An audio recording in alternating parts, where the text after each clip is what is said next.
अच्छा, तो आपने बनाई ये दुनिया, ये सृष्टि, ये मनुष्य, सब कुछ। हाँ शुभम। तो आप भगवान हो या फिर अल्लाह?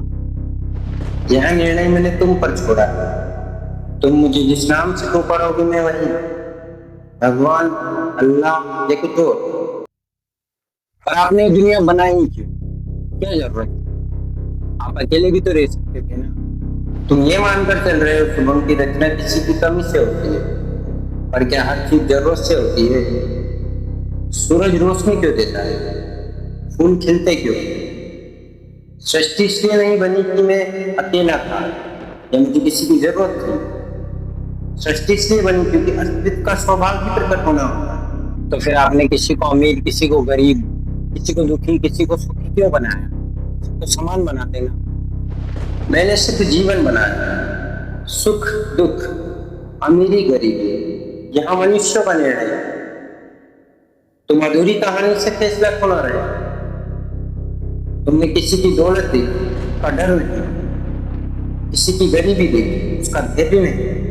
किसी की खुशी देखी, उसकी रातें नहीं।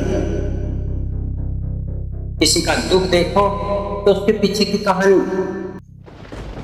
तुम जीवन को एक पल में नापना चाहते हो और मैं जीवन को एक यात्रा की तरह देखता हूँ। और अगर मैं आपने मानना छोड़ दूं और नास्तिक बन जाऊं तो? पर तुम्हारे मानने न मानने से मुझे क्या? क्या समुद्र कम हो जाता है जब कोई उसे गहरा मानना छोड़ दे? या पर्वत टूट जाते हैं जब कोई उनकी ऊंचाई को संदेह करे? तुम मुझे छोड़ सकते हो, पर किसी चीज पर विश्वास करना और उसे समझ लेना दोनों अलग बातें होती हैं। तुम मुझे मत मानो, पर इतना मत मान लेना कि जो तुम्हारी समझ में नहीं आया वो अस्तित्व में ही नहीं है।